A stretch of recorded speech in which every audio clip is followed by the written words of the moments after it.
చూచి ఇది మనుషులకు అసాధ్యమే కానీ దేవునికి సమస్తము సాధ్యమని చెప్పిన చాలు. ఇప్పుడు మనము కీర్తన పాడుకుంటూ దేవుడి గురించి, మనుషులకు అసాధ్యం కానీ దేవునికి సమస్తము సాధ్యము అనే మాట చూస్తాం. ఈ మాట ఎవరు చెప్పారు? ఏమండి, ఎవరు చెప్పారు? యేసయ్య చెప్పారు. ఎవరికి చెప్పారు? శిష్యులకు చెప్పడం చూస్తాం. చూడండి, మనము 23వ వచనం చూస్తే ధనవంతుడి గురించి యేసు ప్రభు ప్రస్తావిస్తున్నాడు. సూది బెచ్చములో ఒంటె దూరటం గురించి ఆయన సెలవిస్తున్నాడు. మీకు అందరికీ సూది తెలుసు. ఏమండి, సూది దారం తెలుసు, సూదిలోకి దారం ఎక్కించడం తెలుసు. ఇప్పుడు మీరు సూదిలోనికి దారం ఎక్కించడమే కొంచెం కష్టం, కొన్నిసార్లు చాలా ఇబ్బంది పడతారు. ఇప్పుడు యేసుప్రభు వారు అంటున్నారు, సూదికున్న బెచ్చంలో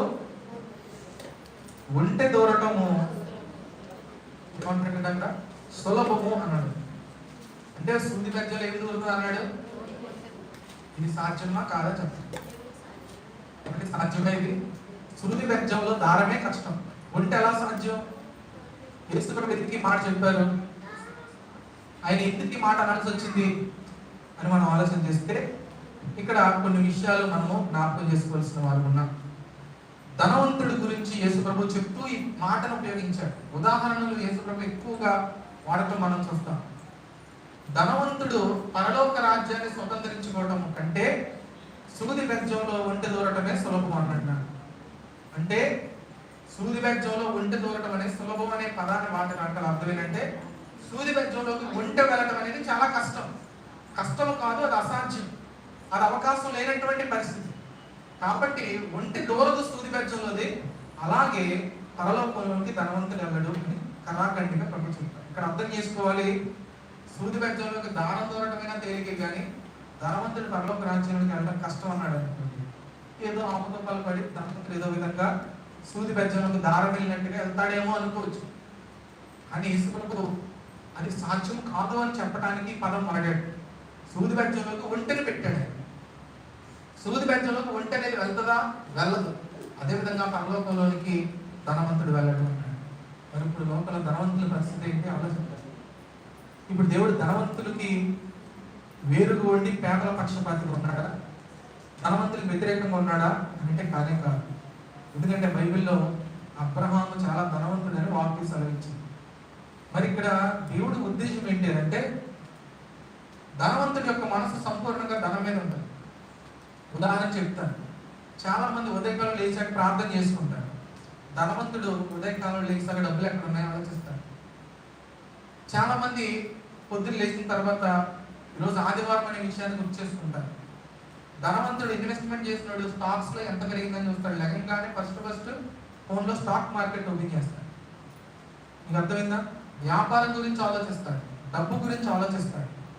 ఇక నిరంతరం కూడా డబ్బుని ఎలా ఖర్చు పెట్టాలి, డబ్బుని ఎలా పోగు చేయాలి, ఇక డబ్బు మీదే ఆలోచన ఉంటుంది. ఆ వ్యక్తిని దేవుడు ఇక్కడ ధనవంతుడని ప్రస్తావించాడు. ధనవంతుడు అంటే లోపల ధనవంతులు అందరూ అని అనుకోవద్దు సుమా. ధనవంతులు అంటే ధనం మీద మనసు ఉంచిన వారు.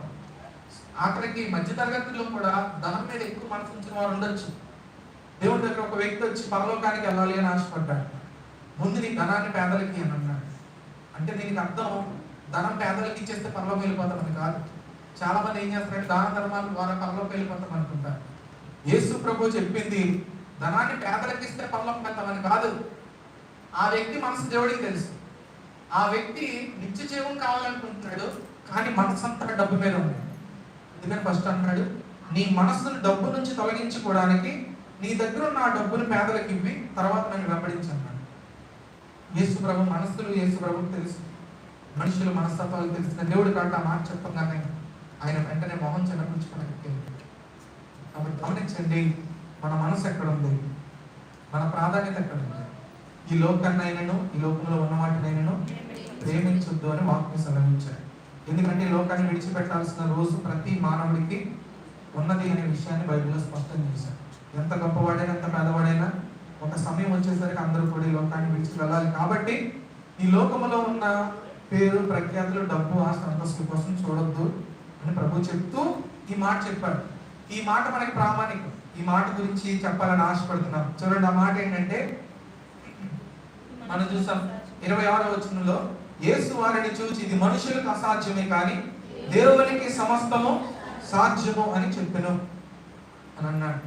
ఇక్కడ దేవునికి సాధ్యము అనే విషయాన్ని గమనించాలి. మనము చేయలేనివి కొన్ని ఉన్నాయి, మనకి అసాధ్యమైనవి కొన్ని ఉన్నాయి, మన శక్తికి మించినవి కొన్ని ఉన్నాయి. కానీ దేవుడికి ఏది కూడా అసాధ్యం కాదు. ఏమండి, మీరు కంటిన్యూస్గా ఒక అరగంట సేపు మెట్టమని సూర్యుడిని చూడగలరా? అక్కడ చాలా కష్టం. ఏమండి, గమనించండి. సూర్యుడిని మనము డైరెక్ట్గా సూర్యుడిని చూస్తే కాసేపు అయితే ఎవరు కనిపించదు. సూర్యుడిని మనం డైరెక్ట్గా చూడలేము. ఏమంటే మనము సూర్యుడి దగ్గరికి వెళ్ళగలమా? చంద్రుడి మీదకి వెళ్ళడమే జీవితంలో గొప్ప ఘన విజయంగా భావిస్తారు. మనుషుల శక్తికి, మనుషుల సామర్థ్యానికి, మనుషుల జ్ఞానానికి ఒక పరిమితి ఉంది. మనుషుడు కొన్ని చేయలేని వాటికి ఉంటాడు. కానీ దేవుడు సమస్తము సాధ్యపరచగలడు. కాబట్టి మనం ఒక 50 కేజీల బస్తా మొయ్యగలమండి, ఒక 500 బరువు ఉన్న బస్తా మొయ్యగలమండి. బియ్యం బస్తా 40 కేజీలు ఉంటుంది. బియ్యం బస్తా మనము చాలా కష్టంగా మోస్తాం 40 కేజీలు. 10 రెట్లు ఏంటి, 250 కేజీలు మనం మొయ్యగలమా? అయిపోయింది. మనకు అది అసాధ్యం. మానవుడికి అసాధ్యమైనవి మన కళ్ళ ముందున్న వాటిలో కొన్ని చెప్తున్నాడు. కానీ దేవుడికి ఈ లోకంలో నీకు ఏదైనా అసాధ్యమైనది ఉందా అని అంటే, నాకు ఏది అసాధ్యమైంది తెలియదు. ఈ లోకాన్ని సృష్టించిన వాడిని, భూమిని తలకిందులు చేయగలిగిన వాడును, భూమిని తన కక్షలో నుంచి కూడా తీయగలిగిన వాడును, నక్షత్రాలను సైతము మటుమాయం చేయగలిగిన వాడును, ఈ లోకంలో కానీ, పరలోకంలో కానీ, నరకంలో కానీ, పాతాళంలో కానీ, ఈ ఎక్కడైనా సరే నాకు అసాధ్యమైనది ఏది లేదు అని ప్రభు చెప్తాడు. అది గమనించాలి. కాబట్టి దేవుడికి అసాధ్యమైనవి ఏది లేదు, అన్నీ సాధ్యం. ఆయన చేసిన అసాధారణమైన విషయాలు కొన్ని చెప్తాను ఈరోజు. అంటే మనుషులకు అసాధ్యమైనవి, దేవుడికి సాధ్యమైనవి కొన్ని చెప్తాను. మనం 7 విషయాలు మనం చూస్తాం. ఒకసారి మాటను మరొకసారి మనము జ్ఞాపకం చేసుకుందాం. చూడండి, యేసు వారిని చూచి ఇది మనుషులకు అసాధ్యమే కానీ దేవునికి సమస్తము. ఇప్పుడు సాధ్యపరిచే దేవుడికి నమ్ముకోవాలి. ఈ లోకంలో చాలా మంది మానవులు దేవుళ్ళు అని చెప్పుకుంటున్నారు. చాలా సులభం. 4 మ్యాజిక్లు చేసి నేనే దేవుడిని అంటే వెంటనే నన్ను దేవుడిగా కొలిచేస్తాడు. చెప్తున్నాను, మనుషుల యొక్క మనస్తత్వాలు చెప్తాను. అలాగే లోకంలో చాలా మంది చేశారు. ఏమంటే దేవుడి స్థానాన్ని పొందుకోవాలని చాలా మంది మనుషులే దేవుడి స్థానాన్ని పొందుకున్న వారు. ఏమంటే 4 రకాల మ్యాజిక్లు చేసి దేవుడు. కానీ మనుషులు కొన్ని వరకు చేయగలరు. మనుషులు చేయలేనివి కొన్ని ఉన్నాయి, అవి దేవుడు మాత్రమే చేయగలరు. అవేంటో ఈరోజు చూపిస్తాను. చూడండి, ఇప్పుడు మత్తయిలో మనుషులకు అసాధ్యమే కానీ దేవునికి సమస్తము సాధ్యమన్నాడు. సమస్తము అనే పదాన్ని అక్కడ వాడటం మనం గమనించాలి. తర్వాత ఇర్మియా గ్రంథాన్ని ఒకసారి ధ్యానం చేద్దాం. ఇర్మియా గ్రంథం కూడా 32వ అధ్యాయం చూడండి. 2 కోణాల్లో మనం చూస్తాం, అటు దేవుడు చెప్పిన మాట, అటు మానవుడు చెప్పిన మాట. ఇర్మియా గ్రంథాన్ని ఒకసారి అందరూ పరిశీలన చేయండి. ప్రతి ఒక్కరు కూడా బైబిల్లో చూద్దాం, చూసి వాటిని మనము జ్ఞాపకం 17వ వచనం చూడండి.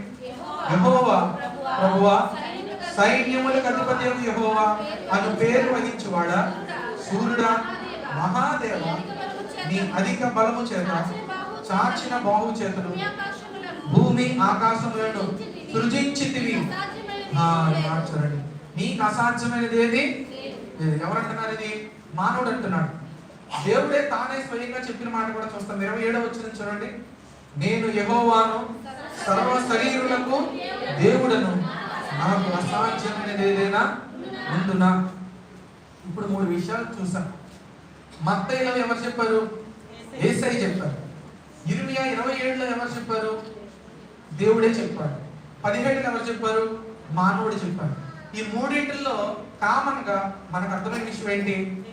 దేవునికి అసాధ్యమైనది ఏది లేదు. వాడు వచ్చి నేను చేయగలనండి, నేను కూడా దేవుడు చేసేవన్నీ చేయగలను, నేను కూడా దేవుడిని అని అనేవాడు అన్నారు అనుకోండి. మనం కొన్ని విషయాలు చెప్పొచ్చు, దేవుడు మాత్రమే చేయగలిగేవి. యేసు ప్రభువులో ఉన్న మహత్యాలు కొన్ని విషయాలు చూస్తాం. నేను వస్తువులను బట్టి చెప్పట్లేదు. వస్తువులు బట్టి చెప్పొచ్చు అంటే సముద్రాన్ని 2 పాయలుగా చేయడం చెప్పొచ్చు, బండ గురించి చెప్పొచ్చు. ఇవి కాదు, మానవ దృక్పథంలో, మానవుల జీవితంలో మనకి మించినవి దేవుడు ఏం చేశాడో అసాధ్యమైన విషయాలు చూస్తాం. చూడండి, మనకు తెలిసిన మాటలే. మొదటిగా ఆది కాండంలో 18వ అధ్యాయం. మనకు తెలిసి మాట 18వ అధ్యాయము 10వ వచనం నుండి మనం ఈ విధంగా చదువుకుంటాం. చూడండి, ఆది కాండం 18:10. అందుకు ఆయన అంటే దేవుడు, మీదటికి ఈ కాలమున నీ యొద్దకు నిశ్చయముగా మరలా వచ్చేదను. అప్పుడు నీ భార్య అయిన శారాకు ఒక కుమారుడు కలుగునని చెప్పాను. సారా ఆయన వెనుక ఉండిన గుడారపు ద్వారమందు వినుచుండెను. అబ్రహామును సారాయును బహుకాలము గడిచిన వృద్ధులై ఉండిరి. స్త్రీ ధర్మము సారాకు నిలిచిపోయిన కనుక సారా, నేను బలము ఉడిగిన దానినైన తరువాత నాకు సుఖము కలుగున, నా యజమానుడును వృద్ధుడై ఉన్నాడు కదా అని తనలో తాను నవ్వుకొనెను. అంతటా యెహోవా అబ్రహాముతో, వృద్ధురాలనైన నేను నిశ్చయముగా ప్రసవించెదనా అని సారా నమ్మనేలా? మాట చూడండి, యెహోవాకు అసాధ్యమైనది ఏదైనా ఉన్నదా? ఇప్పుడు అసాధ్యమైన కార్యం ఒకటి చేస్తున్నాడు ఇక్కడ. మనం ఈ మాట చదువుతున్నాం, దేవుడికి అసాధ్యమైనది ఏదైనా ఉన్నదా అని ప్రభు ప్రశ్నిస్తున్నాడు. ప్రశ్నిస్తూ ఆయన కార్యం చేస్తున్నాడు, అసాధారణమైన కార్యం చేస్తున్నాడు. ఈ దేవుడు యేసు ప్రభువుగా 2026 సంవత్సరాల క్రితం ఈ లోకంలో అడుగుపెట్టాడు. ఏమండి, అంతకు ముందు కూడా యేసు ఈ లోకానికి వచ్చాడు. యేసు ప్రభువుగా రాలా, యెహోవా దూతగా వచ్చాడు. సైన్యాలకు అధిపతి అయిన దేవుడిగా వచ్చాడు. ఏమంటే దేవుడి సేనాధిపతిగా వచ్చాడు. ఇప్పుడు అబ్రహాముతో మాట్లాడుతున్నది యేసు ప్రభువే అనే విషయాన్ని మనం గమనించాలి. ఆయన వాక్యమై ఉన్న దేవుడు అనేక పర్యాలు పాత నిబంధనలో తన ప్రజలకు తన్ను తాను వాక్యముగా, దేవుని మాటగా, దేవుని దూతగా ప్రత్యక్షపరుచుకున్నాడు అనే విషయాన్ని చాలా పరిశీలన చేసి నేను చెప్తూ ఉన్నాను. ఇప్పుడు ఇక్కడ దేవుడు వచ్చి అబ్రహాముతో చెప్తున్నాడు, ఏమని? వచ్చే సంవత్సరం నేను మళ్ళీ మీ ఇంటికి వస్తాను, వచ్చేసరికి నీ భార్య కుమారుడితో ఉంటుందని చెప్పాడు. కుమారుడు పుడతాడు అని చెప్పలా, డైరెక్ట్గా వచ్చే సంవత్సరం నీ దగ్గరికి వచ్చేసరికి కుమారుడు ఉంటాడని దేవుడు ఖచ్చితంగా చెప్పేశాడు. అప్పుడు మీరు ఆలోచించుకుంటూ మొదలు పెట్టారు. ఎందుకని? ఈ రోజుల్లో 30 సంవత్సరాలు దాటిన తర్వాత బిడ్డలు పుట్టడం కొంచెం కష్టం అని డాక్టర్లు చెప్తున్నారు. ఏమండి, 30 సంవత్సరాలు దాటిన తర్వాత మిస్క్యారేజ్ అయ్యేటువంటి పరిస్థితులు ఎక్కువ ఉన్నాయని డాక్టర్స్ చెప్తున్నారు. ఇప్పుడు శాస్త్రీయంగా మనం చూస్తే 45 నుండి 55 సంవత్సరాల వరకు మోనోపాజ్ అనేటువంటి పరిస్థితి జరుగుతుంది స్త్రీకి. ఇంకా తర్వాత ఇక పిల్లలు పుట్టడం అనేది అసాధ్యం. ఏమండి, కానీ పైగా షారాకి అక్కడ ఉన్న వయసు ఎంతో తెలుసా మీకు? అబ్రహాంకి షారాకి వయసు భేదం ఎంతో చెప్పమంటారా? 10 సంవత్సరాలు. ఎంతండి? 10 సంవత్సరాలు. అబ్రహాంకి 100 సంవత్సరాలు అయితే షారాకి 90 సంవత్సరాలు. ఇప్పుడు దేవుడు అన్నాడు, ఒక సంవత్సరం ముందు చెప్తున్నాడు, వచ్చే సంవత్సరానికి నీ కుమారుడు పుడతాడని ముందు సంవత్సరం చెప్తున్నాడు. అంటే అబ్రహాంకి ఇక్కడ 99 సంవత్సరాలు, షారాకి 89 సంవత్సరాలు. ఈ 89 సంవత్సరాలు ఉన్న స్త్రీకి బిడ్డ పుట్టడం సాధ్యమా కాదా చెప్పండి. ఏమండి, సాధ్యము కానటువంటి విషయం. అసాధ్యం. మానవ మేధస్సుకు అసాధ్యం, శాస్త్రీయంగా అసాధ్యం, జెనెటికల్గా అసాధ్యం, ఇది సృష్టి ధర్మానికి అసాధ్యం. కానీ దేవుడు అన్నాడు, 89 సంవత్సరాల్లో నీకు నేను కుమారుడిని ఇస్తాను, వచ్చే సంవత్సరం నేను వచ్చేసరికి కుమారుడితో ఉంటాను అని దేవుడు చెప్పాడు. అబ్రహాం అయితే నమ్మాడు, కానీ షారాం గారు అని చెప్పి ఒక హాస్యాస్పదమైన అవమానకరమైన నవ్వు పెట్టారు. అది వెనక భాగంలో మరి కట్టే వెనకాల నవ్వినా దేవుడికి తెలుసు మనసు. దేవుడు షారా నవ్వుతుంది, మనుషులకు అసాధ్యం కానీ దేవుడికి అసాధ్యమైనది ఏది లేదని. ఇక్కడ 2 సమస్యలు. ఒకటి, 89 సంవత్సరాలు బిడ్డ పుట్టడం కష్టం, మిస్క్యారేజ్ అయ్యే పరిస్థితులు ఉన్నాయి. రెండోది, శరీర బలహీనతల వల్ల 9 నెలలు బిడ్డని కడుపులో మోయగలదా తల్లి చెప్పండి? మోయడం కష్టం. 89 సంవత్సరాల్లో 9 నెలల బిడ్డను పొట్టలో మోయాలంటే తల్లికి చాలా కష్టం. దేవుడికి అసాధ్యము కాదు. అదేవిధంగా దేవుడు వారికి కుమారుని అనుగ్రహించాడు. అప్పుడు సారా అంటుంది, యెహోవా దయ వలన నేను కుమారుని సంపాదించుకుంటాను. హల్లెలూయా. దేవునికి అసాధ్యమైన విషయాలు గమనించాలి. ఇది ఎంత పెద్ద గైనకాలజిస్ట్ కూడా చెప్పలేము. ఏమండి, గైనకాలజిస్ట్ దగ్గరికి వెళ్ళి ఈ మాట చెప్తే గైనకాలజిస్ట్ మేధస్సుకు అర్థం కాదు, ఎంబీబీఎస్ బుక్స్ అన్ని ఎదురు పెట్టినా అర్థం కాదు. అందుకనే ఇది దేవునికి సాధ్యమైన విషయం. కాబట్టి మనం ఆలోచించాలి, మన జీవితంలో ఇక అవ్వదు, ఇక చేయలేము, ఇక మేము ముందుకు వెళ్ళలేము, ఇక మా జీవితానికి ఇదే ముగింపు, ఇక ఆశలు వదిలేసుకున్నాం అనుకున్న పరిస్థితులు ఉన్న వారికి దేవుడు చెప్తున్న శుభవార్త, మీకైతే అసాధ్యం కానీ నాకు అసాధ్యమైనది ఏది లేదు. దేవుని యందు నమ్మకం ఉంచండి, దేవుడు ఖచ్చితంగా మళ్ళీ గొప్ప కార్యం చేస్తారు. హల్లెలూయా. ఇది అసాధ్యమైన కార్యాల్లో మొట్టమొదటి. రెండో మాట చూద్దాం, చూడండి. రెండో మాట యోహాను సువార్త 11వ అధ్యాయం. ఈ మాట మనం త్వరగా చూద్దాం. 7 అసాధ్యమైనవి చూసిన తర్వాత వాటిని మనము కూడా ఎలా సాధ్యపరచాలో ఒక 3 విషయాలు చెప్తాను. ముందుగా 7 విషయాలు. రెండో మాట యోహాను సువార్త 11వ అధ్యాయము 39వ వచనాన్ని మీరు చూడండి. యేసు రాయి తీసివేయడని చెప్పగా చనిపోయిన వాడు సహోదరి అయిన మార్త, ప్రభువా అతను చనిపోయి 4 దినములైనది కనుక ఇప్పటికీ వాసన కొట్టునని ఆయనతో చెప్పెను. అందుకు యేసు, నీవు నమ్మినేడలా దేవుని మహిమ చూతువని నేను నీతో చెప్పలేదా అని ఆమెతో నేను చాలు. ఇప్పుడు ఇక్కడ ఈ మాట మనం చూస్తా ఉన్నాం. లాజరు చనిపోయిన రోజులు ఏందని చెప్తారండి ఆవిడ, లాజరు యొక్క సహోదరి. ఆమె అంటుంది యేసు ప్రభుతో, మార్త ఆమె అంటుంది, ప్రభువా ఆల్రెడీ లాజరు చనిపోయి 4 రోజులు. చనిపోయిన తర్వాత ఏమండి మనకి ఒక 48 గంటల తర్వాత నుంచి, ఇప్పటికే చనిపోయిన వెంటనే కూడా బాడీ డీకంపోజ్ అవుతుందని చెప్పేసి ఐస్ బాక్స్ లో పెడతారు. 48 గంటల తర్వాత మన పరిస్థితిని ఊహించుకోండి. చనిపోయిన తర్వాత వ్యక్తి యొక్క పరిస్థితి, శరీరం అంతా మామూలుగా చనిపోగానే చల్లగా అయిపోతుంది, రక్త ప్రసరణ జరగదు. రక్త ప్రసరణ జరుగుతూ ఉన్నప్పుడు రాత్రి వేడిగా ఉంటా ఉంటుంది అన్నమాట శరీరం. చనిపోయిన వ్యక్తిలో రక్త ప్రసరణ ఉండదు, శరీరం చల్లగా ఉంటుంది. అంతేకాదు శరీరం నీలి రంగులో మారిపోతుంటుంది అన్నమాట. ఏమంటే అలాగా పచ్చ రంగు నీలి రంగు టైప్లో శరీరం మారిపోతుంది. తర్వాత అలాగలాగలాగా మొత్తం చీకిపోద్ది. తర్వాత మొత్తం శరీరం అంతా డీకంపోజ్ అయిపోయి మొత్తం శరీరం అంతా చచ్చిపోయి మొత్తం పురుగులు వచ్చి శరీరం అంతా తినేసి ఎముకలు కూడా విరిగిపోయి ఒక అస్తబంధినులాగా మనిషి మారుతాడు. పురుగులు ఎక్కడి నుంచి వచ్చినాయి చెప్పండి, పురుగులు ఎక్కడి నుంచి వచ్చినాయి చెప్పండి. నేను ఇబ్బంది పడాల్సిన అవసరం లేదు, శాస్త్రీయంగా మనం తెలుసుకోవాల్సినటువంటి మాట. పురుగులు ఎక్కడి నుంచి వచ్చినాయి అని అడుగుతున్నాను. ఏమండి, మేడి పండు చూడు మేలిమై ఉండు, పొట్ట వైపు చూడు, ఎక్కడి నుంచి వచ్చినాయి పురుగులు? మేడి పండుకి బయట నుంచి రావక్కర్లా, పురుగు ఎక్కడ పుట్టింది? లోపల నుంచే పుట్టింది పురుగు. అదో మీకు కొందరు పురుగులు పట్టి చనిపోయారని మనం వింటూ ఉంటాం. ఎక్కడి నుంచి వచ్చింది పురుగు? లోపల నుంచి. మనిషి చనిపోయిన తర్వాత లోపల నుంచి ప్రమాదకరమైనటువంటి బ్యాక్టీరియా నుంచి వచ్చేటువంటి పురుగులు శరీరాన్ని తినివేస్తాయి. ఇది మనిషి పరిస్థితి.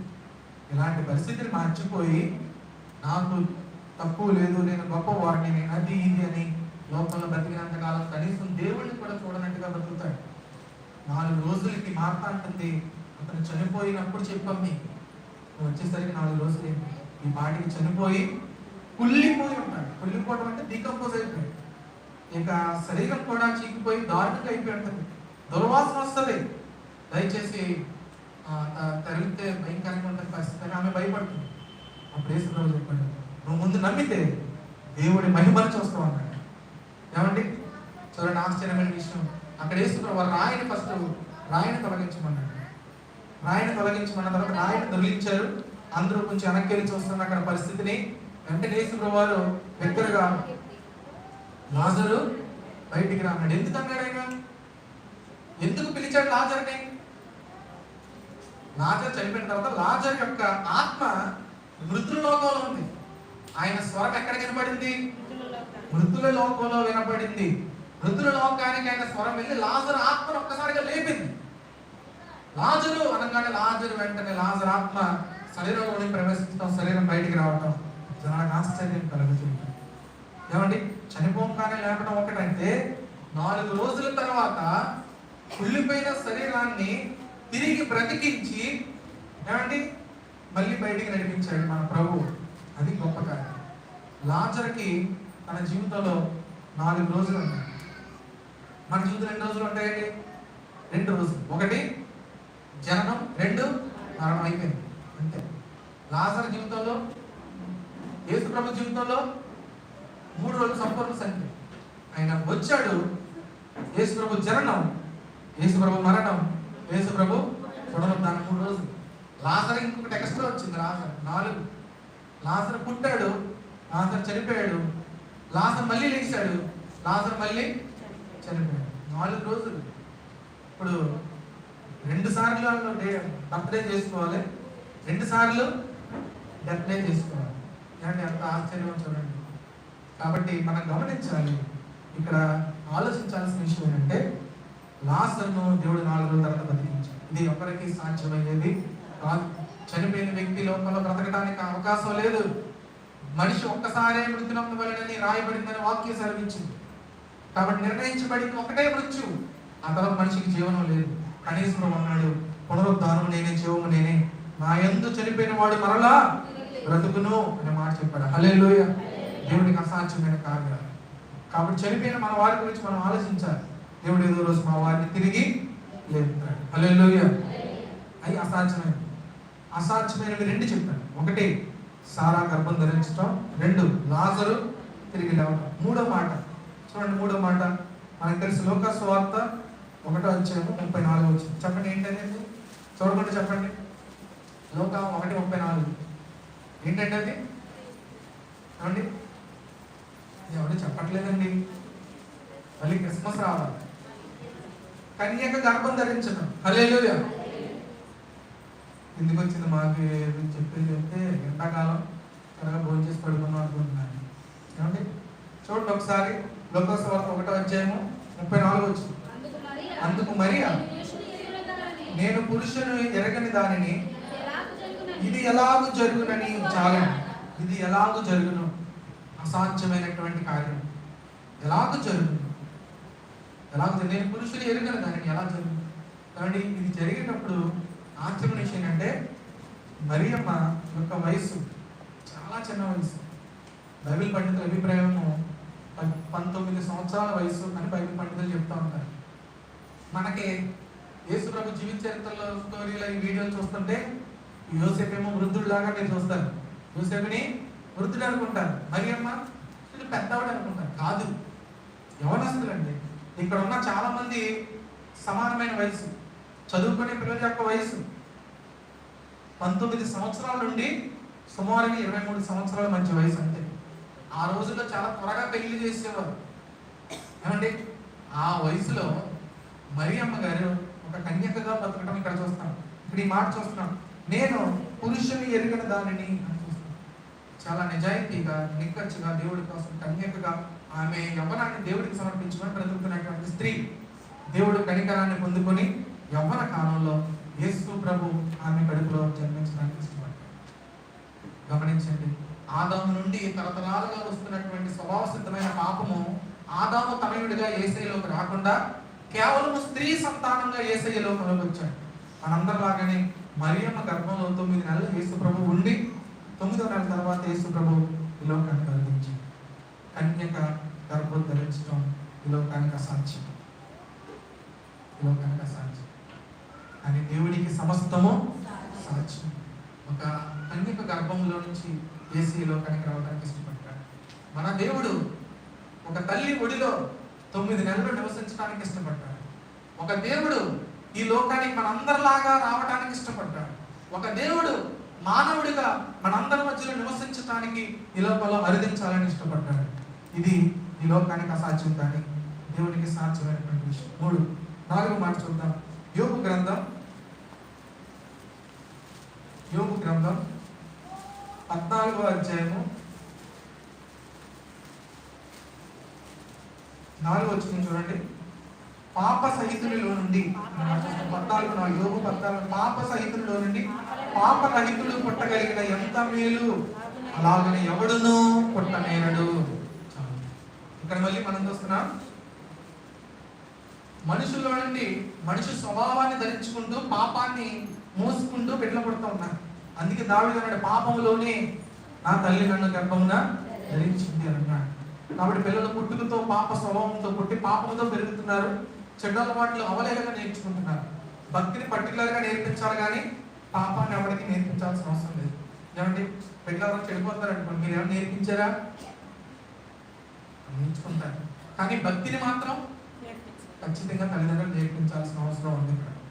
ఇక్కడ పాపరహితులు అంటే పాపం చేసేవారు, పాపానికి లోబడిన వారు, పాపానికి దాసులైన వారు, ఈ లోపల కలిసిపోయిన వారు, వారికి అంతటిగా వస్తూ పాప సహితుడుగా అంటే పాపం అంటని వాడిగా ఎలా పుట్టగలడు? ఇది లోకానికి అసాధ్యం. ఉదాహరణ చెప్పండి, మురికి నీళ్ళలో నుంచి మనం జగ్గులను తీసుకోవాలనుకోండి, ఏ నీళ్ళు వస్తాయి? మురికి నీళ్ళు వస్తాయి. మురికి నీళ్ళలో నుంచి మనం మంచి నీటిని తీయగలమండి? తీయలేదు. ఇప్పుడు అంటే ప్యూరిఫైర్లో ఎన్ని వచ్చినాయి. మురికి నీళ్ళని వేడి చేస్తే ఆ మురికి కింద ఉంటుంది, ఏమండి పైకి కొంచెం మంచి నీళ్ళు ఉంటుంది. ఏమండి ఇంకా మనం దాన్ని పర్ఫెక్ట్గా ప్యూర్గా మనం చేయలేము. పాపరహితుల్లో నుండి పాప సహితుడు పుట్టడం పుడితే ఎంత బాగుందో. ఈ పాపం వల్లనే కదా ఈ మరణం వచ్చింది, ఈ పాపం వల్లనే కదా ఈ బాధలు వచ్చినాయి, ఈ పాపం వల్లనే కదా ఈ ఇబ్బందులు వచ్చినాయి అని యోగు బాధపడుతున్నాడు. యోగు జీవితంలో అన్ని సమస్యలే. అలాంటప్పుడు ఏంటి ప్రభావ ఈ బాధలు? నాకు చచ్చిపోతే బాగుంది అనిపిస్తుంది. మానవ జీవితం పరిమితి కలిగిన జీవితం, మానవ జీవితం అల్పమైన జీవితం, ఈ రోగాలేంటి, ఈ బాధలేంటి? ఇందాక సాక్షులు హర్షిత చెప్పింది, చిన్న చిన్న సమస్యలకి మన జీవితం విరక్తి పుట్టేటువంటి పరిస్థితులు వస్తాం. యోగు జీవితం అంత పరిస్థితి వచ్చినా సరే ఏమండి ఏంటి ప్రభావ పాపరహితుల్లో నుండి పాప సహితులు పుడితే ఎంత బాగుండు, ఈ పాప బరువు మేము మోయకుండా పరిశుద్ధులుగా పుడితే ఎంత బాగుండు అని యోగు అనుకుంటున్నాడు. అది అసాధ్యమైన విషయం. కానీ అది ప్రభువులో చూస్తాం. ప్రభువు పాపము లేని వాడుగా పుట్టాడు. ఏమంటే నిర్మలమైన నిర్దోషమైన గురిపిల్ల రక్తముగా ఆయన మన కోసం సిలువ మీద వేలాడాడు. ఇది ఈ లోకంలో అసాధ్యమైనటువంటి విషయం. ఏమండి ఇది చెప్పానండి 4 విషయాలు. 5వ మాట చూద్దాం. చూడండి 5వ మాట యెహెజ్కేలు గ్రంథం 37వ అధ్యాయం. యెహెజ్కేలు గ్రంథం 37వ అధ్యాయము 1వ వచనం నుంచి చూస్తాం. యెహోవా హస్తము నా మీదకు వచ్చెను, నేను ఆత్మవశుడనై ఉండగా యెహోవా నన్ను తోడుకుని పోయి ఎముకలతో నిండి ఉన్న ఒక లోయలో నన్ను తిప్పెను. ఆయన వాటి మధ్య నన్ను ఇటు అటు నడిపించుచుండగా ఎముకలు అనేకములు ఆ లోయలో కనబడిన, అవి కేవలం ఎండిపోయినవి. ఆయన నరపుత్రుడా, ఎండిపోయిన ఎముకలు బ్రతుకగలవా అని నన్ను అడుగగా, యెహోవా నీకే తెలియనండి. చూడండి అప్పుడు ఏమంటాడు ఆయన? అందుకైనా ప్రవచనమెత్తి ఎండిపోయిన ఎముకలతో ఇట్లను, ఎండిపోయిన ఎముకలారా యెహోవా మాట. చూసారా ఏమంటాడు? ఎవరితో మాట్లాడుకుంటున్నాడు? మనుషులతో మాట్లాడటానికే మొహమాటం. కొంతమందిని ఇక్కడికి వచ్చి మాట్లాడంటే సిగ్గుపడతారు. ఏమండి ఇప్పుడు యెహెజ్కేలు గారిని ఎక్కడ మాట్లాడుకుంటాడు? ఆయన సమాధుల తోటకి వెళ్ళమన్నాడు, వెళ్ళాడు. అక్కడేమో పెద్ద లోయలు కొయ్య, అందులో అన్ని ఎముకలే, ఎండిపోయిన ఎముకలు. ఎండిపోయిన ఎముకల పరిస్థితిలో మనిషి నిలబడితే ఎలా ఉంటుందండి? ఈస్టర్ రోజు ఉన్నారు. ఈస్టర్ రోజు శ్మశానానికి వెళ్తారు. మీరు ఎందుకు వెళ్తారు? మంచి మాట చెప్పిన అందరూ వెళ్తారు కాబట్టి వెళ్తారు. ఎవరు వెళ్ళకపోతే వెళ్తారా? మీరు ఒక్కరే వెళ్ళాలి. ఎంత భయమో మనకి. ఏమండి ఇంతకుముందు మాస్టర్ పని గారి మాట చెప్పారు, చాలా అద్భుతమైన మాట. ఆయన ట్రాక్టర్ మీద వెళ్తున్నాడు. ట్రాక్టర్ కాదు, పెద్ద లారీ, వెనకాల ఓపెన్ లారీ మీద వెళ్తున్నాడు. వెళ్తుంటే అలా వెళ్తుంటే సడన్ గా కొంతమందికి ఫోన్ వచ్చింది. సాధారణమైన కొంతమందికి ఫోన్ వచ్చి ఇలాగా ఒక ఆయన చనిపోయారు, మరి మీరు అర్జెంటుగా ఆ వ్యక్తి సమాజ కార్యక్రమం చేయాలి, పెట్టి చేయించుకొని రండి అని చెప్తే వారు చెక్క పెట్టి చేయించుకొని ఆ పెట్టి పట్టుకుని బయలుదేరడానికి రెడీ అయ్యారు. రెడీ అయ్యే టైంకి మెయిన్ రోడ్డు మీదకి వచ్చారు. వచ్చి ఆ పెద్ద నిలువ సమాధి పెట్టి పట్టుకొని నుంచున్నాడు. ఇప్పుడు ఎవరన్నా ఆపుతాడా? 300 మంది ఆపుతున్నారు. ఆపండి అన్నాడు. ఎవరు ఆపట్లేదు. ఎందుకు? ముందు పెట్టి చూస్తున్నారు. అది ఖాళీ పెట్టే, కానీ మనుషులకి ఏంటి? విపరీతమైనటువంటి భయం. అమ్మో పెట్టి అని అందరూ వెళ్ళిపోతున్నారు. చివరికి మా పరిస్థితి అదే అనే విషయం ఎవరికి అర్థం లేదు. పాపం పరిస్థితిని అర్థం చేసి వెళ్ళిపోతున్నారు. ఈలోపు ఒక పెద్ద లారీ వెళ్తుంది, వెనకాల ఓపెన్ లారీ వెళ్తుంటే ఆ లారీ ఆపుతున్నాడు.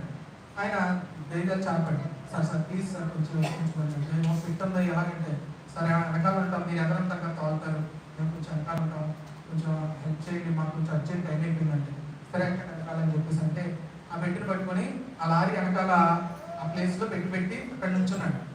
నుంచునేసరికి సడన్గా మబ్బులు ఆవరించి వర్షపు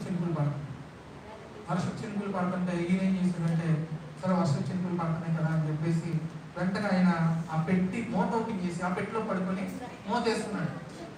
ఏదో రకం వర్షం నుంచి తప్పించుకుందామని చెప్పేసరికి ఒక వ్యాన్ ముందుకు వెళ్తుంది. ఈలోపు ఆ లారీని ఇంకొంతమంది ఆపుతున్నారు. అయ్యో వర్షం వస్తుంది అనగానే సరే ఎక్కడ వెనకాలని కొంచెం జాలి కలిగిన లారీ డ్రైవర్ ఆపితే వారు వెనకాల ఎక్కిన తర్వాత అక్కడ పెట్టి కనపడుతుంది. అయ్యి పెట్టుందని చెప్పేసి అందరూ చివరి జరిగిపోతారు.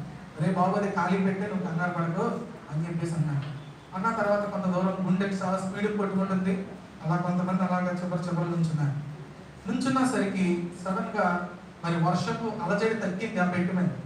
సరే వర్షం తగ్గిందో లేదా అని మూత ఓపెన్ చేసేసరికి అక్కడ వాళ్ళకి ఒక్కసారి ఏమైందంటే అమ్మో దయ్యం అని వెంటనే ఆపు అని చెప్పేసి అంటే దూకేశారు. ఇక్కడ మనిషికి చావన్నా సమాధి పెట్టన్నా ఎంతో భయం. ఇప్పుడు ఎస్కేల్ దేవుడు ఏమన్నా తెలుసా, నువ్వు డైరెక్ట్ ఎక్కడికి వెళ్తావు, లోయలోకి వెళ్ళు. ఏమో లోయలో ఎవరుంటారు, వెళ్ళాడు. వెళ్తే అక్కడ మనుషులు ఒక్కడు లేడు, చుట్టూ అన్ని ఎముకలే, అవి కూడా ఎండిపోయిన ఎముకలు. ఏమో ఎముకలు ఏం చేయమంటావు, వెళ్ళి వాటితో మాట్లాడన్నాడు. చూడండి ఈ మాట ఎంత ఆశ్చర్యమో మనం చూస్తాం.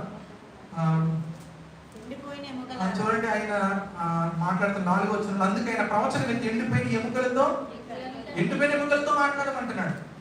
ఏమన్నా ఎండిపోయిన ఎముకలారా యెహోవా మాట ఆలకించుడి, ఎముకలకు ప్రభువైన యెహోవా సెలవిచ్చినది ఏమనగా, మీరు బ్రతుకున్నట్లు నేను మీలోకి జీవాత్మను రప్పించుచున్నాను. చర్మము కప్పి మీకు నరముల నుంచి మీ మీద మాంసము పొదిగి చర్మం మీద చర్మము కప్పేదను, మీలో జీవాత్మను ఉంచగా మీరు బ్రతుకుదురు, అప్పుడు నేను యెహోవానే ఉన్నానని మీరు తెలుసుకుందురు అని దేవుడు చెప్పిన మాటను బట్టి వెంటనే ఆయన అలాగే చేశాడండి.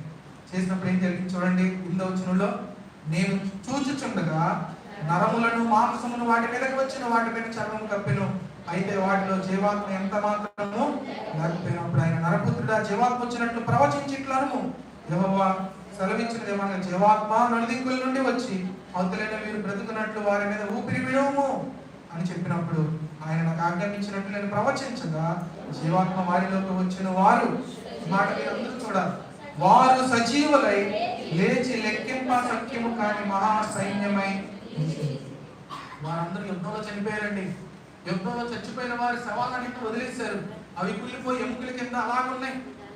వాటితో మాట్లాడిన తర్వాత అన్ని ఎముకలన్నీ అటాచ్ అయిపోతుంది. ఈ చేతెముక ఎక్కడ ఉంది, ఈ చేతెముక, ఈ ఎల్బో అన్ని టచ్ అయిపోయి మనుషుల ఆకారం వచ్చేసి ఎముకలన్నీ కలిసిపోయింది. తర్వాత వాటిపై నరాలు, చర్మము, రక్తం అన్ని వచ్చేసి లాస్ట్కి దేవుడు వాక్యం ప్రవచించినప్పుడు జీవాత్మ వచ్చి ఎముకలన్నీ మనుషులుగా మారిపోతే లెక్కింపలేనన్ని మనుషులు అయిపోయారు. ఎండిపోయిన ఎముకలను సైతము జీవింప చేయగలిగినటువంటి శక్తి ఎవరికి ఉంది? హల్లెలూయా. జీవనదిని నా హృదయంలో పాటపడతాను. ఎండిన ఎముకలన్నీ జీవింప చేయ అనే మాట ఎక్కడి నుంచి వచ్చింది? ఇదే. కాబట్టి ఇది మనుషుడికి ఎప్పుడో చనిపోయినటువంటి ఎముకలు, అయిపోయిన ఎముకలన్నింటినీ అతికించి మనిషిగా మార్చగలిగారు. అది దేవునికి సాధ్యం. ఇవన్నీ కూడా దేవుడు చేసేటువంటి పనులు. 6వ మాట చూద్దామండి. ఇర్మియా గ్రంథం 13వ అధ్యాయము 23వ వచనం. ఇర్మియా 13:23. ఇర్మియా 13:23 చూడండి. కూషు దేశస్థుడు తన చర్మమును, కూషు దేశం అంటే నల్లజాతీయుడు అని, కూషు దేశస్థుడు తన చర్మమును మార్చుకోగలడా? చిరుతపులి తన మచ్చలను మార్చుకోగలదా?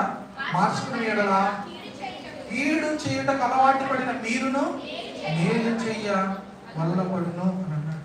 అంటే మీరు పాపాత్ములుగా బ్రతుకుతున్నారు, మీరు పరిశుద్ధులను అవుతారు అని అడిగాడు. మీకు అర్థమైందా? చేదైన విత్తనంలో నుండి, ఏమండి, చేదైనటువంటి విత్తనము వేరులో నుండి అద్భుతమైనటువంటి ఫలం ఎలా రాగలదు? ఈ మాటలు చెప్తున్నాడు. మీరు పాపులుగా జీవిస్తున్నారు, మీరు పరిశుద్ధులుగా ఎలా మారగలరు? చిరతపులి తన చారలను పోగొట్టుకోగలదా? పూచి దేశస్థుడు తన రంగును మార్చుకోగలదా? మీరు ఏ విధంగా అవ్వగలరు? గమనించాలి, ఒక పాపి పరిశుద్ధులుగా మారడం సాధ్యం. ఒక పాపి తన జీవితాన్ని మార్చుకోగలడు, కానీ తనలో ఉన్న పాపాన్ని పోగొట్టుకోలేడు. ఈ పాపాన్ని పోగొట్టగలిగిన వాడు రక్షకుడు మాత్రమే. ఈ పాపాన్ని పోగొట్టాలంటే ఈ పాపాన్ని ఇంకొక వ్యక్తి తన మీద వేసుకోవాలి. నువ్వు ఈ బరువును వైలేకపోతున్నావు అంటే ఈ బరువు వేరే ఆయన తన భుజం మీద వేసుకుంటేనే కానీ బరువు పోదు. ఏమంటే ఇది ముందుకు తీసుకెళ్లాల్సిన బరువు, విడిచిపెట్టాల్సినటువంటి పరిస్థితి లేదు. అటువంటిప్పుడు ఈ బరువుని నీ మీద నుంచి ఇంకొక ఆయన వేసుకుని నీ ప్రభువుని నడుచుకుంటూ వచ్చాడు. అది దేవుడు. దేవుడు చేసిన పని ఏంటంటే నువ్వు పొందాల్సిన శిక్షని ఆయన పొందాడు, నువ్వు చేసిన పాపాన్ని ఆయన మీద వేసుకుని ఒక దోషుగా అలాగా చేశాడు. కాబట్టి ఈ రోజు పాపులైన మనందరము పరిశుద్ధులుగా జీవించడానికి అవకాశం దొరికింది. హల్లెలూయా. ఈరోజు ఒక పాపి పరిశుద్ధులు ఎలా ఉండగలడు? యేసు ప్రభు శిలువ త్యాగాన్ని బట్టి. ఇది మనిషికి అసాధ్యం, కానీ దేవునికి సమస్తం సాధ్యం. పక్షవాతం కలిగిన ఆయన యేసు ప్రభు దగ్గర తీసుకొస్తే ఆయన పక్షవాతాన్ని బాగు చేయడమే కాదు, మాట అన్నాడు, నీ పాపాలు క్షమించింది. పరిస్థితి కోపం వచ్చింది. ఒక పాపాలు క్షమించడానికి మనిషికి నీకెక్కడి నుంచి వచ్చింది అధికారం? చూసాను, అది దేవుడు మాత్రమే చేయగలడు. కాబట్టి దేవుడికి సాధ్యమైందని తెలుసా? నువ్వు ఎంతలాంటి వాడివైనా, నీలో ఎలాంటి పాపం ఉన్నా, నువ్వు ఎంత చేదైనటువంటి పరిస్థితిలో ఉన్నా నిన్ను మొదలుగా మార్చగలిగాడు. మారాలాంటి అనుభవాన్ని మధురంగా మార్చగలిగినటువంటి దేవుడు. మనం చెప్పాం, శిలువ ద్వారా ఆయన ఏం చేశాడు? మన మీద ఉన్న పాపాలన్నింటినీ కొట్టివేసి ఆ పత్రాన్ని చించేసి మన పాపాలన్నీ సముద్ర పగాధంలో పడేశాడు. మనుషులు నిన్ను గుర్తు చేసి నిన్ను తిట్టొచ్చు, నీ పాపాలను బట్టి నిన్ను నిందించవచ్చు, కానీ దేవుడు నీ పాపాలు తీసుకెళ్లి సముద్ర పగాధంలో మళ్ళీ వెతికినా దొరకనటువంటి స్థితిలో తీసుకు నిన్ను నీతిమంతుడిగా మార్చాడు. అది మనిషికి అసాధ్యం, కానీ దేవునికి అసాధ్యము. మనిషి నిన్ను క్షమించగలడు, కానీ నీ పాపాన్ని మర్చిపోడు. నువ్వు చేసిన తప్పుల్ని మరీ మరీ గుచ్చి నిన్ను ఇబ్బంది పెడతాడు. నిన్ను కోర్టు విడుదల చేసిన మనిషి దృష్టిలో నువ్వు హంతకుడివే. కోర్టు నీకు క్షమాభిక్ష పెట్టిన మనుషులు మాత్రం నిన్ను ఒక దోషిగా చూస్తాడు, కానీ దేవుడు అటువంటి వాడు కాదు. ఒక్కసారి నేను క్షమించిన తర్వాత పరిశుద్ధులతో సమానంగా, మోషే అబ్రహాము ఏలియాలతో సమానంగా మనల్ని చూడగలిగిన వాడు అది యేసు ప్రభు ప్రేమ మాత్రమే. మన జీవితాన్ని గుర్తు చేసుకునేవాడు కాదు. ఎంత ఘోర పాపినైనా సరే, ఎంత మందిని చెప్పిన వాడినైనా దేవుడి దగ్గరికి వచ్చి పశ్చాత్తాపడితే క్షణాల్లో మార్చగలిగిన శక్తి దేవుడికి. అది అసాధ్యం. హల్లెలూయా. అది లోకంలో ఏ మనిషి చేయలేదు.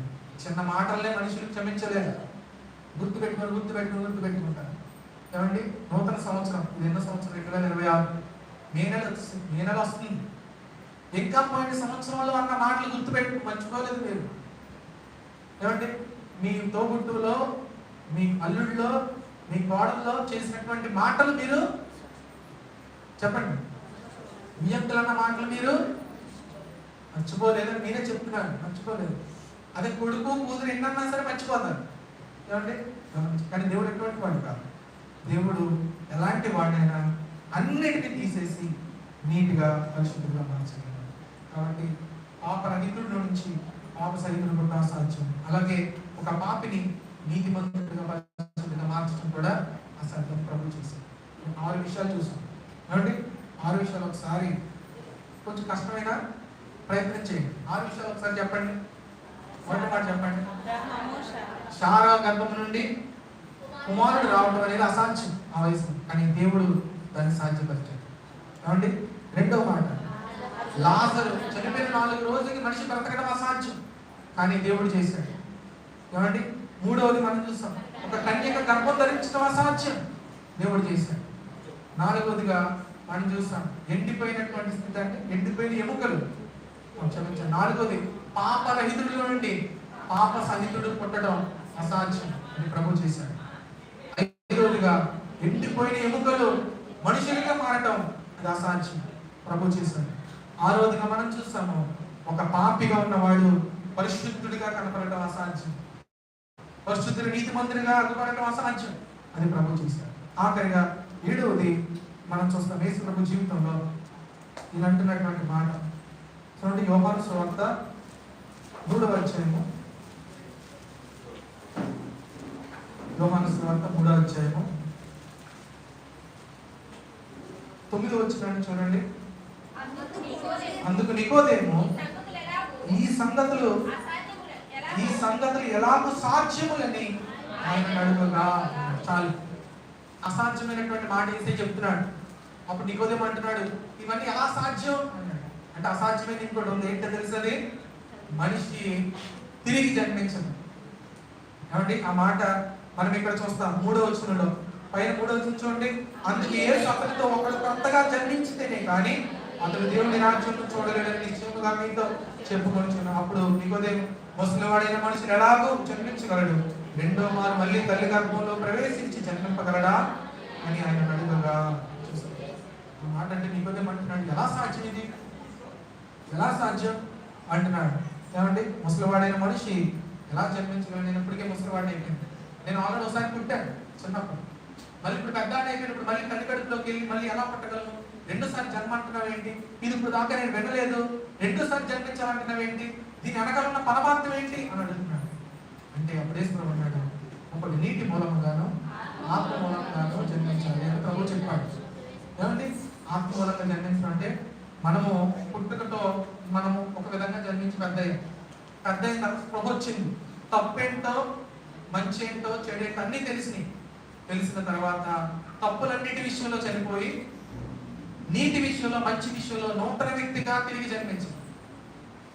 ఎవరైనా చూసి ఒకప్పుడు వెచ్చలుడుకుండేవాడివి, నోరెత్తన్ని చెడ్డ మాటలు మాట్లాడేవాడివి, ఇప్పుడు ఏంటి ఇంత గొప్పగా మారిపోయావు? ఆ పాత వ్యక్తిగా నేను మరణించాను, నూతన వ్యక్తిగా నేను అది రెండోసారి జన్మించాను. అది కొత్తగా జన్మించడం అంటే ఇది మనుషులకు అసాధ్యం, కానీ దేవునికి సమస్తము ఒక్క బాప్తిసం ద్వారా నిన్ను నూతన వ్యక్తిగా మార్చేస్తాడు. ఒక్క బాప్తిసం ద్వారా నిన్ను ఒక గొప్ప వ్యక్తిగా మారుస్తున్నాడు. చూడండి, ఇది మనిషికి అసాధ్యం, దేవునికి సాధ్యం. నికోదేము అంటున్నాడు, ఇది ఎలా సాధ్యం? ఇది దేవునికి సాధ్యం. కాబట్టి ఈ అసాధ్యమైనవన్నీ దేవుడు సాధ్యపరిచిన వాడు. ఈరోజు నా జీవితంలో అసాధ్యమైనవి చాలా ఉన్నాయి. జీవితంలో నేను చాలా విషయాలు ఓడిపోతున్నాను, ఏమీ చేయలేకపోతున్నాను. దేవా, నా జీవితంలో అసాధ్యమైన వాటిని సుసాధ్యం చేయడానికి ఆ రోజుల్లో నువ్వు చేసావు, ఇప్పుడు ఎలాగా సాధ్యం అవ్వాలి? ఇప్పుడు అసాధ్యమైనవి ఏ విధంగా సాధ్యం అవ్వాలి అని మీరు అడిగారు అనుకో, ఆ ప్రశ్నకి ప్రభు ఈ సమాధానం చెప్తున్నాడు. మార్కు సువార్తలో ఈ మాట చూడండి ఒకరిగా. మార్కు సువార్త 9వ అధ్యాయము 23వ వచనం. అందుకు యేసు నమ్ముట నీ వలనైతే నమ్మువానికి సమస్తమును సాధ్యమైన అతనితో చెప్పాను. చాలా. ఇప్పుడు మన జీవితంలో అసాధ్యమైన సుసాధ్యం అవ్వాలంటే ఏం చేయాలి? ఇప్పుడు దాకా నేను దేవుడు చేసిన కార్యాలు ఏంటి చెప్పాను. ఇప్పుడు పరిష్కారం చెప్తున్నాను. మన జీవితంలో అసాధ్యమైన సుసాధ్యం అవ్వాలంటే ఏం చేయాలి? ఇది అవ్వదు, ఇంక ఇది నా జీవితంలో అవ్వదు అనుకున్నవి అవ్వాలి అంటే ఏం చేయాలి? నమ్మాలి. ఎవరిని? బిడ్డలు నమ్ముకుంటారు తల్లిదండ్రులు. నమ్ముకున్న తల్లిదండ్రులు అందరూ ఏమండి సుఖాన్ని సంతోషాన్ని పొందుకున్నారా? పొందుకోలేదు. ఏమండి అని దేవుడు నమ్ముకున్న వాటిని మాత్రం దేవుడు విడిచిపెట్టేవాడు కాదు. కాబట్టి నమ్ముట నీ వలనైతే నమ్మువాడికి సమస్తము. నమ్మటం నేర్చుకోవాలి మనం. నమ్మటం నేర్చుకుంటే ఎవ్వడు చేయలేని పని, డాక్టర్లు చేయలేని పని, బంధువులు చేయలేని పని, కుటుంబ సభ్యులు చేయలేని పని దేవుడు మన జీవితంలో చేస్తాడు. కాబట్టి ఈ మాట మనం చూస్తుంది 23వ వచనంలో అందుకు యేసు నమ్ముట నీ వలనైతే నమ్మువానికి సమస్తము. ఆ పేజీ తిప్పాకి 29వ వచనంలో ఏమనుందో చూడండి. ఈ మాట చదివి ముగిస్తున్నాను. అందుకు ఆయన దేని వలన సాధ్యం? ప్రార్థన వలనని, కానీ మరి దేని వలనను ఈ విధమైనది వదిలిపోవుట అసాధ్యమని. దయ్యం పట్టిన వాడిని చాలా మంది వచ్చారు, అంతసార్లు వచ్చారు, వాళ్ళు వచ్చారు, ఏళ్ళు వచ్చారు, ఎవరు విడిపించలేకపోయాడు.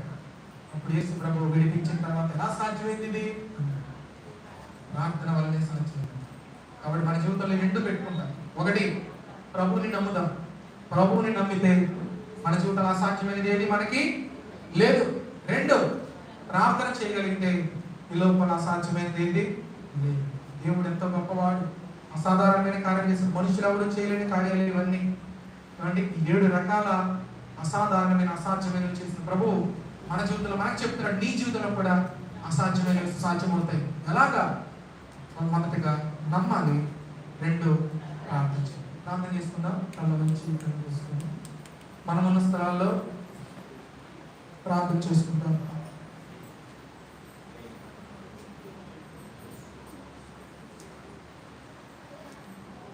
దేవా, ఎన్నోసార్లు ప్రయత్నించి విఫలమయ్యి ఓడిపోయాను. నా జీవితంలో ఇది అవ్వదు,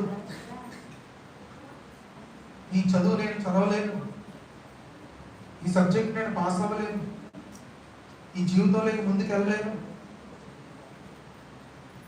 కుటుంబంలో ఉన్న సమస్యలు జయించలేను, ఆర్థిక ఇబ్బందుల నుంచి బయటికి రాలేను, పాపాన్ని జయించలేను, యవనించలను జయించలేను. ఇలా అనుకున్న ప్రతి ఒక్కరు కూడా ఇక నా భర్త మారడేమో, ఇక నా బిడ్డలు మారనేమో, ఇక ఈ పరిస్థితులు మారవేమో, ఇవన్నీ అసాధ్యం అనుకున్న వారికి ప్రభు చెప్తున్నాడు, ఇదిగో 100 సంవత్సరాల వయసులో 99 సంవత్సరాలు కలిగిన శారా గర్భఫలించాను, మర్చిపోయావా? ప్రభు చెప్పాడు. నేను అసాధ్యమైన కార్యాలు చేయగలనన్న విషయం మర్చిపోయావా? కన్య గర్భం తెరిచానన్న విషయం మర్చిపోయావా? చనిపోయిన లాజరుని బ్రతికించానన్న విషయం మర్చిపోయావు? పాప స్వభావంతో నిండుకొని లోపల పాప సహితుడు, పాప రహితుడుగా నేను జన్మించని మర్చిపోయావు? ఒక పాపిని పరిశుద్ధిగా మార్చగలని మర్చిపోయావా? ఇదిగో నేను కొత్తగా జన్మింప చేయగలనని విషయాన్ని మర్చిపోయావా? ఎండిపోయిన ఎముకల్ని జీవింప చేయగలనని విషయం మర్చిపోయావా? నీ జీవితంలో ఎటువంటి పరిస్థితి అయినా, ఎటువంటి అసాధ్యమైన పరిస్థితి అయినా, ఇదిగో నమ్ముట వలన సాధ్యమవుతుందని చెప్తాను. ఎందుకు చేయలేకపోయావు? మేము మా వాళ్ళు ఎందుకు అవ్వలేదు? నువ్వు నమ్ముట నీ వల్ల అయితే నమ్ము, వాళ్ళకి సమస్యలు సాధ్యం. అసాధ్యమైన ఇదిగో నీ జీవితంలో సాధ్యం అవ్వాలంటే నమ్మాలి దేవుడిని. ఇదిగో నా జీవితంలో ఏది అనుకున్నా జరగట్లేదు అనుకుంటే ఇదిగో ప్రార్థన చేయి. ప్రార్థన వల్లనే కానీ మరి దేని వల్ల సాధ్యం కాదు. మన జీవితాలన్నింటికి సమయం ముందు ప్రార్థన చేసుకోలేకపోతే ఈ సమయంలో ప్రార్థన చేద్దాం.